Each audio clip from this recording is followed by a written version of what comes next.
Japão e Filipinas assinaram um pacto de defesa que permite o envio de tropas, um para o solo do outro. Este acordo, como é que pode aqui ser encarado?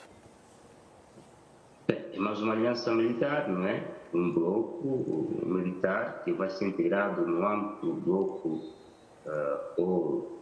enfim, da proteção que os Estados Unidos têm naquela região, sobretudo em relação ao Coreia do Sul e também ao Japão. As Filipinas, as bases militares voltaram nos últimos tempos, desde a chegada ao poder do atual presidente, e esses Estados prevêem que, em caso, primeiro vão estabelecer essa cooperação que faz para com que militares de um país e do outro possam ir ao território do terceiro terceiro para formação, para simulação de ataques, como se estivessem preparados para uma espécie de defesa coletiva, isto é, os filipinos vão para o Japão para proteger o Japão em caso de conflito e vice-versa.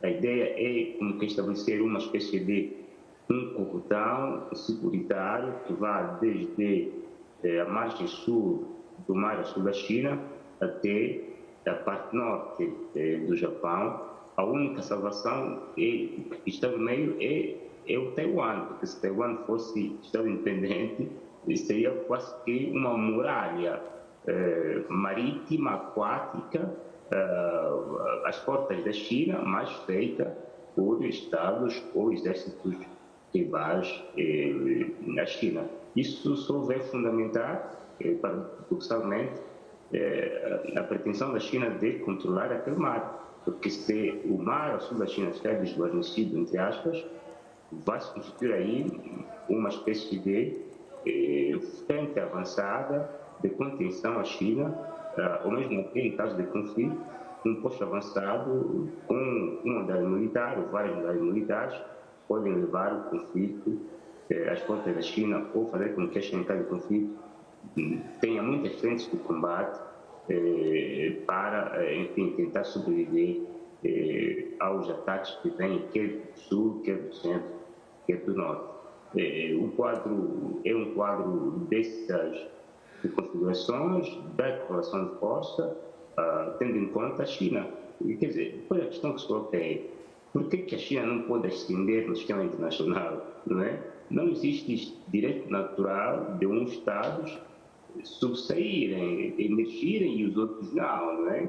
É como se fosse uma mensagem aos outros Estados do terceiro mundo, do sul global, segundo o qual, se vocês tentarem atingir o poder econômico e esse poder econômico for superior ao nosso, nós não vamos permitir que isto aconteça. Isso também pode estar a dizer a natureza das relações econômicas que existem entre o sul global e o norte global. É uma relação quase de interdependência de uns e dos outros, e não de emancipação total e plena dos Estados do sul global para serem também motores do desenvolvimento econômico social. Quer dizer, a China tem todo o direito de se desenvolver tal quanto o teve o Japão, a Coreia do Sul, os países europeus, os Estados Unidos e todos os países desenvolvidos do mundo. Não se pode sempre pensar que quando a China emerge, aí já representa uma ameaça à segurança dos outros Estados do mundo, né? Até porque, como se sabe, na doutrina chinesa, a China não tem exército expansionístico, não dá passos de invasão, mesmo nas relações que estabelece com os dois países do mundo, não condiciona, não impõe dictates, ou seja, não é uma ameaça, pelo menos até aqui, a nenhuma soberania do mundo. A China pretende estabelecer relações comerciais do tipo ganhar-ganhar com todos os países do mundo e fazer com que essas relações econômicas possam trazer prosperidade à sua grande massa populacional. Estamos a falar de um Estado que tem 1 bilhão e passa de habitantes e para garantir essa coesão interna, essa estabilidade, o desenvolvimento econômico é a chave essencial. Ou seja, é uma dinâmica quase que retrógrada das relações internacionais a de estabelecer blocos antagônicos para impedir que um Estado emerja. Mas agora a questão é se o Japão e a Coreia, o Japão e as Filipinas assinaram este acordo de cooperação militar, imaginemos se depois também a China assine um acordo do gênero com Singapura, ou com Vietnã, ou com os pequenos estados do Pacífico com os quais têm boas relações comerciais. Qual seria o cenário que ia vigorar ali naquela parte do mundo? Seria um cenário de instabilidade permanente. Daí que não é solução desse lidar com qualquer ameaça que eventualmente a China possa representar naquele espaço, né? A solução é cooperação econômica, cooperação diplomática. Todos os esforços dos Estados do mundo devem ser finalizados para garantir a paz internacional, para que da paz possa haver frutos que beneficiem a todos. Esta é a dinâmica das Nações Unidas, esta é a dinâmica do tal idealismo internacional que, curiosamente, garantiu paz perpétua dos últimos 70 anos, né? Quer dizer, além do conflito agora que existe entre a Rússia e a Ucrânia e tantos outros conflitos que foram localizados aqui e acolá, o mundo viveu um período de paz quase jamais visto dos últimos 200, já 500 anos, né? Uma paz longa no sistema internacional. Isto porque houve este princípio de cooperação, do idealismo internacional, do respeito das soberanias nacionais, que hoje parece que estão a ser deitadas abaixo porque os outros Estados que já se desenvolveram não querem que os outros atinjam este nível de desenvolvimento. Daí que, e este é um apelo aos Estados do chamado Sul Global, atenção a acreditarem que da cooperação com os outros Estados do mundo vai haver desenvolvimento. Nunca vai haver desenvolvimento que vem de fora. O desenvolvimento vem de forças internas, através da aposta na ciência, na educação, na autossuficiência tecnológica, alimentar, do sistema de saúde, da produção militar e da segurança interna, com mão de obra essencialmente nacional ou local, com alguma expertise internacional, estabelecendo uma economia do tipo soberana, não é? Uma economia soberana. Os Estados que hoje dominam a economia mundial têm uma economia soberana. As principais multinacionais que dominam a cena política dos Estados Unidos são americanas. As principais multinacionais que dominam a cena econômica chinesa são chinesas. E atenção a pensar que importando as multinacionais dos outros países para os países terceiros, isto garante a prosperidade. Não, vai garantir uma espécie de controle do fluxo econômico, da atividade comercial e da segurança até do Estado, porque depois essas multinacionais acabam por ter o controle da vida política dos Estados no sistema internacional. Portanto, é importante esta nota porque vivemos ainda na ilusão de que o desenvolvimento virá da cooperação. Pode até vir, mas desde que o Estado seja o fator primordial, o condutor essencial para o seu desenvolvimento. E também as privatizações. Atenção a pensar que o Estado liberal não participa da economia.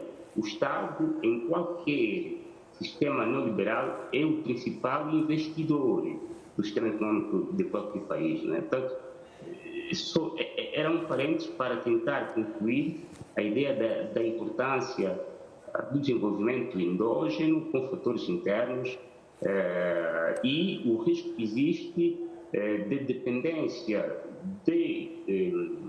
dos investimentos estrangeiros, quando esses são muitas vezes maiores do que os PIB nacionais dos Estados quando operam. E a China, tendo entendido isto, o seu Estado é um Estado potente, que tem o controle dos principais setores produtivos do país, e isto cria o tal receio desta instituição econômica que não tenha o controle de fatores externos, né, da própria China. Daí esses grupos militares para tentar impedir que ela emerja, mesmo se parece ser tarde demais, porque ela já emergiu, quer se queira, quer não, é uma questão de aceitação, e quanto mais cedo se aceitar que a China é uma potência econômica do tipo pacifista, melhor será para a cooperação econômica internacional entre a China e todos os outros players do sistema internacional. Certo, Issao.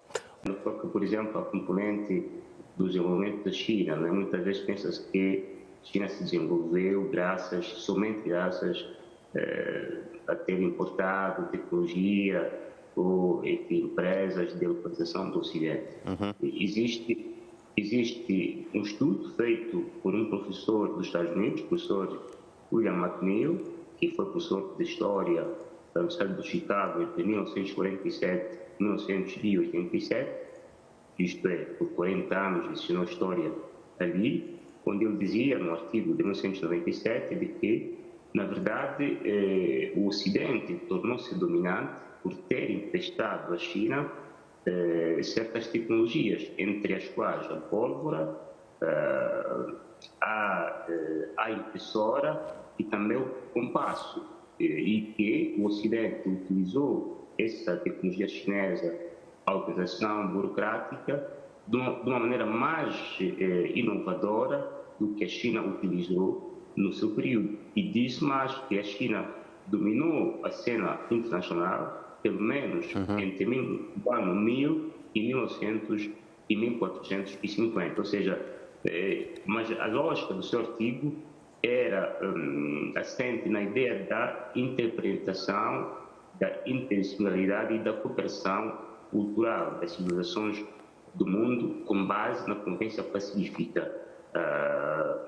Era só para dizer isto, para complementar a ideia inicial sobre a importância da cooperação entre os Estados do mundo para o progresso da humanidade, para o progresso das sociedades, e não enveredar sempre para o lado da confrontação militar, que mais não traz do que senão a destruição dos bens, a destruição das vidas e até do patrimônio material e imaterial que construíram ao longo de décadas ou até de séculos.